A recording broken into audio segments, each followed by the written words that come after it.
My name is Rebecca, and I'm in my 50s. Life has had its fair share of ups and downs, but the one constant source of joy has been my loving son, David. From the moment he came into this world, I knew he was destined for great things. His laughter echoed through our home, brightening even the gloomiest of days. As a young boy, David was full of curiosity and boundless energy. I would watch him as he explored the world with wide-eyed wonder, his tiny hands grasping at everything within reach.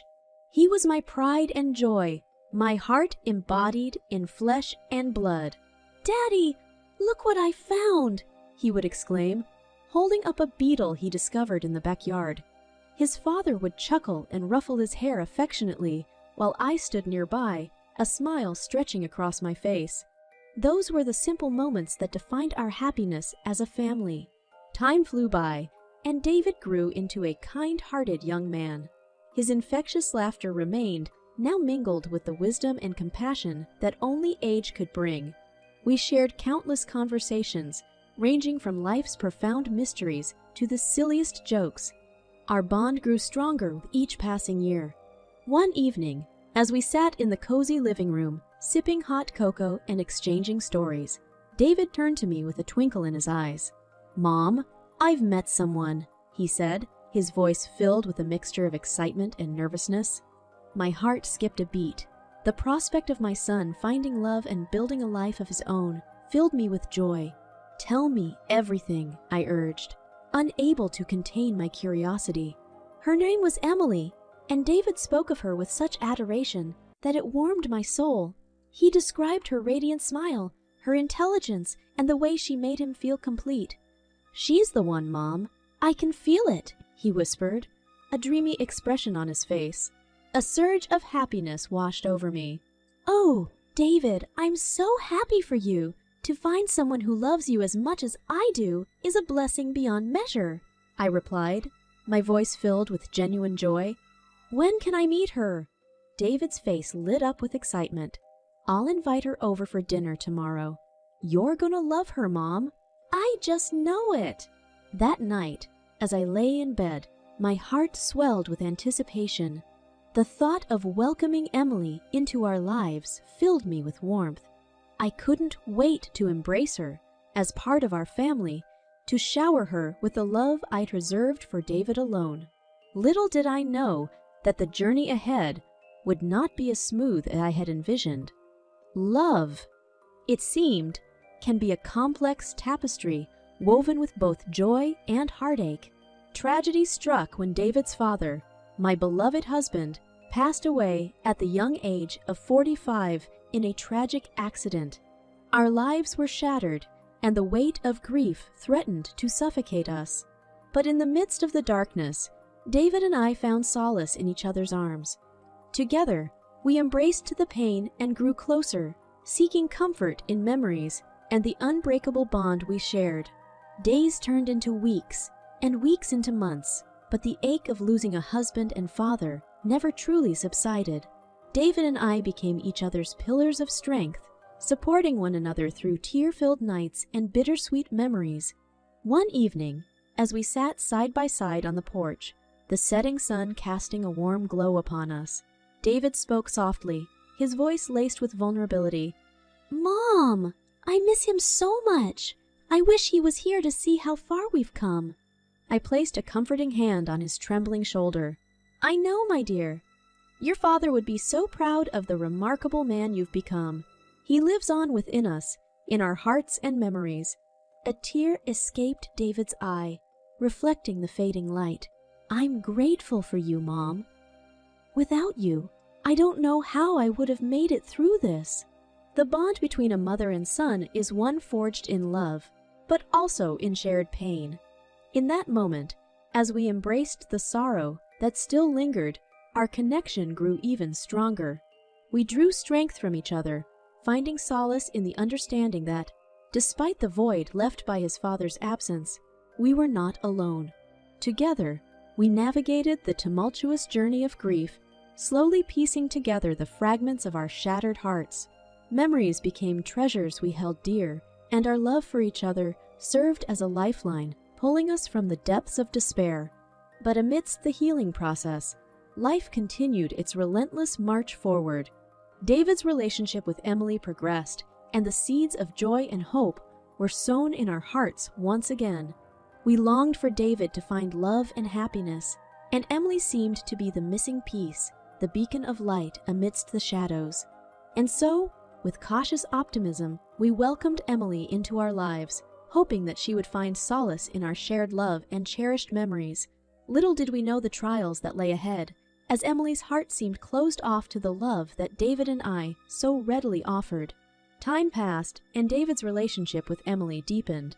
I watched from the sidelines, hopeful that our family would expand to include her and that the love we had cultivated would flow seamlessly among us. But as days turned into weeks and weeks into months, it became evident that Emily harbored a deep dislike for me. I made countless efforts to forge a connection with her, hoping to bridge the gap that seemed to widen with each passing day. I cooked their favorite meals, planned family outings, and offered a listening ear whenever she needed one. Yet no matter how hard I tried, her heart remained closed, her disdain palpable. One afternoon, as I set the table for a family dinner, I noticed Emily's distant gaze and the tightness around her lips. My heart ached, sensing the walls she had erected between us. Summoning courage, I decided to confront the tension head-on. "Emily, I've noticed that there's been a strain between us. I want you to know that I genuinely care for you and want nothing more than to have a loving relationship with you," I said, my voice filled with sincerity. She scoffed, her eyes narrowing. "Oh, please, spare me the act, Rebecca. I see right through you. You're just a useless old woman clinging onto your son for dear life. Well, newsflash, I'm his wife now, and I'm all he needs." Her words pierced through my heart like 1,000 needles. I fought back tears, refusing to let her see the depth of her cruelty. "Emily, I assure you, my intentions are pure. I'm not trying to intrude or replace you. I only want to love and support both of you."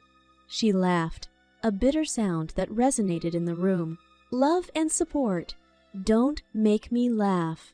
You're nothing but a burden, Rebecca. We'd be better off without you." The weight of her words crushed me, but I refused to let her see the extent of my pain. I smiled, masking the hurt deep within. "I understand if you feel that way, Emily. I'll continue to be here for David, regardless. I hope that someday you can see my love for what it truly is." Days turned into months, and I persisted in my efforts to mend the strained relationship, but each attempt was met with indifference and hostility. Emily's words continued to wound, tearing at the fabric of our family's unity. It became clear that no matter how hard I tried, I couldn't change her perception of me. The divide between us grew wider, leaving me with a bittersweet ache in my heart. I yearned for the day when she would realize that my love was genuine, that it knew no bounds. Yet, amidst the pain, I held on to a glimmer of hope. Deep down, I knew that love had a transformative power, and perhaps, someday, Emily would come to see the depth of my love and find it in her heart to accept me as a part of her life. Determined to bridge the growing chasm between us, I embarked on a series of desperate attempts to mend the fractured relationship with my daughter-in-law, Emily. I refused to let her disdain extinguish the flicker of hope within my heart. I delved into the depths of my creativity, searching for ways to connect with her on a deeper level. I cooked elaborate meals, carefully crafting dishes that I knew would tantalize her taste buds. I planned family outings, hoping that shared experiences would soften her heart. I even sought advice from friends and read books on building healthy relationships. I was determined to find a way to break through the walls she had erected. One evening, as Emily sat in the living room engrossed in a book, I mustered the courage to approach her. Taking a deep breath, I sat down next to her, nervously fidgeting with my hands.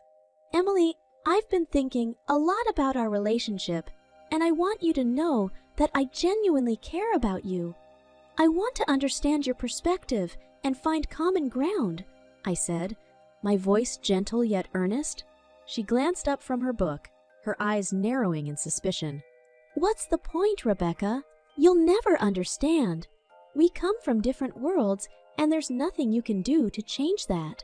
I reached out, placing a hand on her arm, hoping to convey my sincerity. Emily, I may not have walked in your shoes, but I'm willing to listen, to learn. Let's find a way to bridge the gap between us. She sighed, a hint of weariness in her voice. You don't get it, do you? I don't want a relationship with you.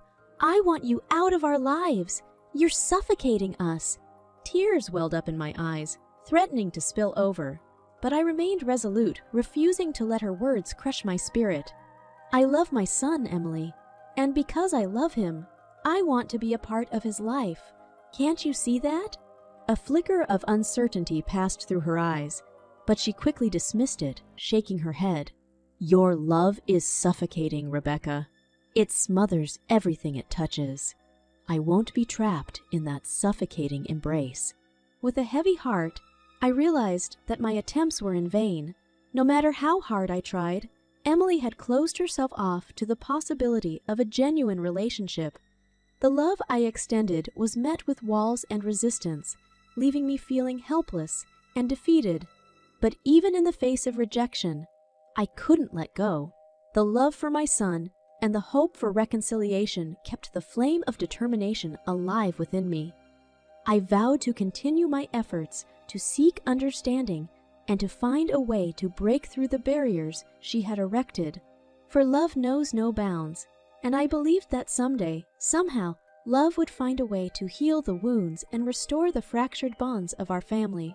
As the days grew colder and the weight of my unrequited love for my daughter-in-law, Emily, pressed heavily upon my heart. An unforeseen tragedy befell me. I became gravely ill, my body weakened by a condition I couldn't control. It was a heart attack that struck me unexpectedly, like a thief in the night. I was rushed to the hospital, surrounded by the sterile walls and the sound of medical equipment beeping in rhythm with the beats of my fragile heart. The doctors worked diligently to stabilize me, their expertise keeping me teetering on the edge between life and death. Days turned into weeks as I fought for my life, my body ravaged by the ordeal. Yet, in the midst of the physical pain, an even greater agony seeped into my soul. Neither David, my beloved son, nor Emily, my estranged daughter-in-law, came to visit me during my time of need. The absence of their presence tore at the already fragile threads of our fractured relationship. Finally, the day arrived when I was deemed stable enough to be discharged from the hospital. My heart still mending, I returned home with a mix of hope and trepidation. But as I stepped through the threshold of my apartment, my hopes were shattered, and despair settled like a heavy cloud in my chest. Gone were the familiar sights and sounds that had once filled these walls with warmth and love. The apartment felt empty, devoid of the life that once thrived within its confines. I searched room after room, only to find remnants of their presence scattered like fragments of a broken promise. My eyes fell upon the safe, the repository of my life savings, $400,000, a sum I had diligently set aside for rainy days and a secure future. But when I opened it, my heart sank. The safe stood empty, devoid of the security I had built over years of hard work and sacrifice. It was then that the truth unfolded before me like a cruel tableau. The pills, remnants of my hospital stay, lay discarded in the trash. Their purpose, once a mystery, became painfully clear. They had been placed in my food, deliberately triggering the heart attack that had brought me to the brink of death. One evening, while sorting through the remnants of my son and his wife's departure, I stumbled upon a hidden compartment in the bottom drawer of my dresser.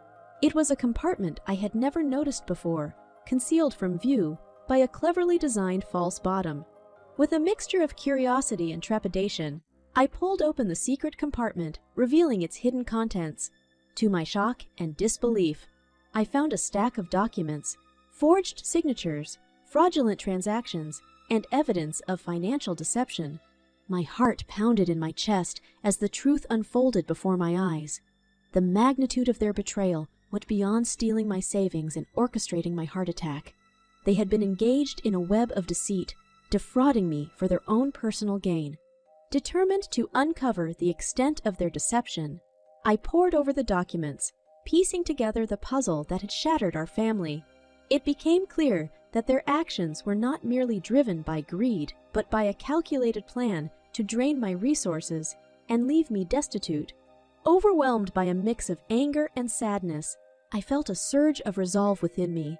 They had thought they could break me, but they had underestimated the strength that lay dormant beneath the surface. Summoning the courage to confront the truth, I reached out to my lawyer, presenting the newfound evidence of their financial malfeasance. The realization that their actions went beyond the theft of my savings was both jarring and empowering. It solidified my determination to seek justice and bring their deceit to light. In a tense meeting with my lawyer, Mr. Thompson, I spread the documents across his desk, the weight of the betrayal heavy in the room. Mr. Thompson's eyes widened as he examined the evidence. "Rebecca, this is beyond shocking. We have grounds to pursue further legal action against them. We need to uncover the full extent of their fraudulent activities." My voice quivered with a mix of anger and determination. "I want them to face the consequences of their actions, Mr. Thompson. They not only stole my money, but orchestrated a heart attack. They thought they could get away with it, but we will ensure that justice prevails." Days turned into weeks as the investigation deepened, revealing a tangled web of financial deceit that extended far beyond what I had initially discovered. The truth unraveled, exposing their intricate schemes and deceptive practices, leaving no doubt about their guilt. As the evidence mounted, the weight of their crimes bore down upon them. The legal system, in its pursuit of truth and justice, worked tirelessly to bring them to account for their actions. The courtroom once again became a battleground, the arena where truth and deception clashed.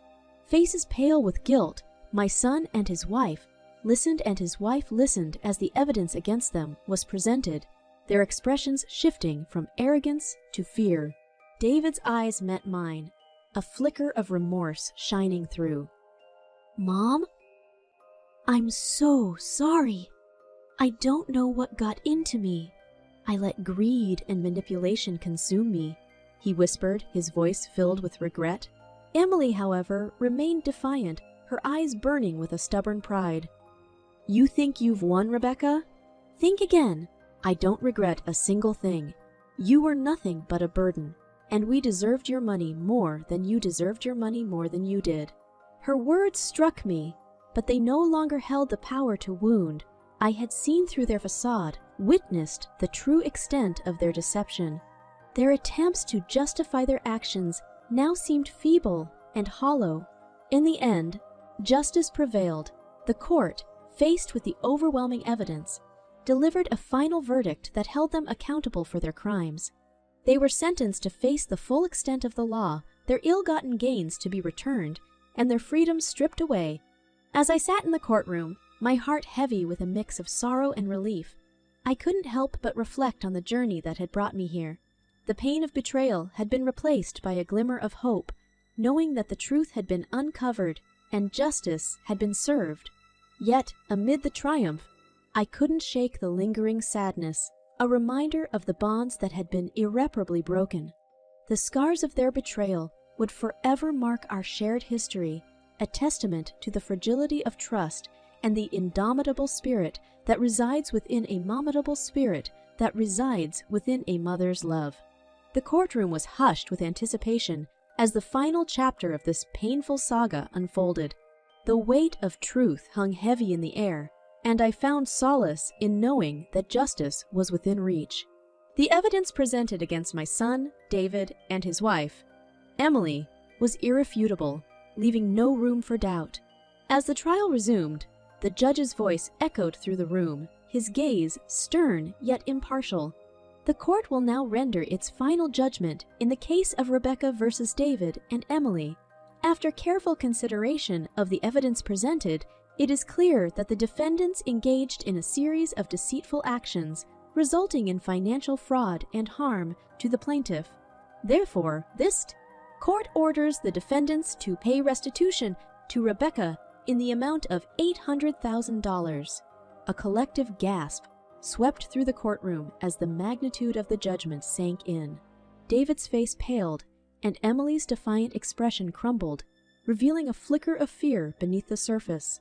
The judge's gavel struck with finality, marking the end of this painful chapter. As the courtroom emptied, I stood there, a mix of emotions washing over me. The victory in court provided some measure of closure, but the scars of betrayal still etched deep within my heart. Outside the courtroom, my lawyer, Mr. Thompson, approached me with a sense of relief. "Rebecca, justice has been served. It was a hard-fought battle, but we prevailed. They will have to pay the restitution, and I will ensure that the funds are returned to you." I nodded, gratitude mingled with a sense of weariness. "Thank you, Mr. Thompson. Your dedication and support throughout this ordeal have meant the world to me." He smiled warmly, offering a reassuring hand on my shoulder. "You've shown remarkable strength and resilience, Rebecca. I have no doubt that you will rebuild your life and find happiness once again." As I walked away from the courthouse, a mix of emotions consumed me. Relief, sadness, and a glimmer of hope. The restitution provided a small measure of justice, but it couldn't undo the pain or mend the severed ties that had once bound us together as a family. Days turned into weeks, and with the legal battle behind me, I focused on rebuilding my life. The apartment that had once been a sanctuary now held painful memories, reminding me of the love lost and the betrayal endured. I made the difficult decision to move, seeking a fresh start in a place untouched by the ghosts of the past. As I settled into my new home, a sense of liberation washed over me. The weight of their betrayal no longer defined me. I channeled my energy into self-healing, surrounding myself with supportive friends and engaging in activities that brought joy and purpose to my life. Time toved to be a gentle healer, allowing wounds to gradually mend. I nurtured the relationships that remained, cherishing the bonds of true friendship and family that had stood the test of time.